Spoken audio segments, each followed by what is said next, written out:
I'm super excited today as more people are subscribing to Fofolicious Food Bites. Welcome to the family. Like always, we share healthy, easy meals here, and today I'm showing you how to make a super delicious recipe: sweet beans and corn. Yes, corn is in season and it's so fresh, so why not enjoy it? Back to today's recipe.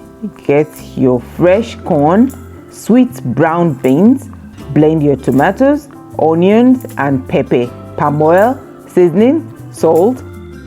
Put some water in the pot, and when it comes to a boil, add your picked beans, cover and allow it to cook.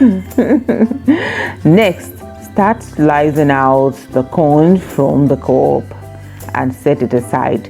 Once your beans starts to boil, add the corn, mix it together and add a bit of salt and let it cook till very soft and tender. Check to make sure that you don't have any excess water. You can reduce the water before pouring in the pepper mix.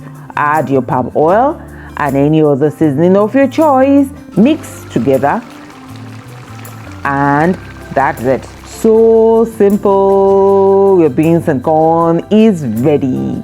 Time to serve and taste. The sweetness from the beans and freshness from the corn are two awesomeness paired together. Please recreate this recipe and thank me later. Keep watching Fofolicious Food Bites for more recipes.